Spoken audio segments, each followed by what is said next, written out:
பாவம் செய்ய செய்ய ஒரு மனிதன் தன்னைத்தான் இழிவுபடுத்திக் கொள்கிறான், தன்னைத்தான் அசிங்கப்படுத்திக் கொள்கிறான். பாவத்தினால் ஒரு மனிதன் தனக்கு இழிவை ஏற்படுத்திக் கொள்கிறான். யாராவது ஒரு மனிதர் மக்களுக்கு முன்னுக்கு பாவம் செய்யறதை விரும்புவாரா? விரும்ப மாட்டார். எப்படியாவது ஒளிச்சு தான் பாவம் செய்வாங்க, அல்லது மக்கள் பார்க்கறத வெறுப்பாங்க. பாவம் என்றாலே அடுத்தவங்க பார்க்கறத வெறுக்கிற நிலையில செய்வாங்க.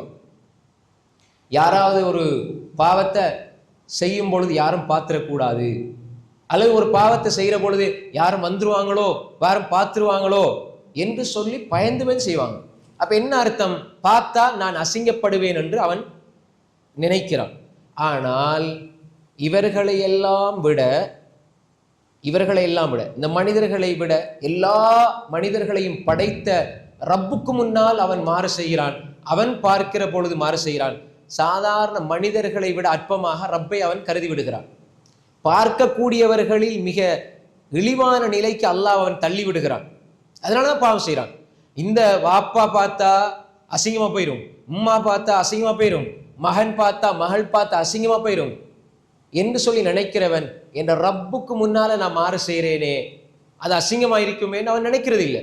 அப்போ உண்மையான இழிவை அவன் எங்கே சம்பாதிக்கிறான்? அல்லாஹ்வுக்கு முன்னால் மாறு செய்கிறான். நாளடைவில் அந்த மனிதன் அசிங்கப்பட்டு அவமானப்பட்டு போகிறான். அப்ப எனவே இந்த பாவத்தினுடைய யதார்த்தத்தை நாங்கள் புரிந்து கொள்ள வேண்டும்.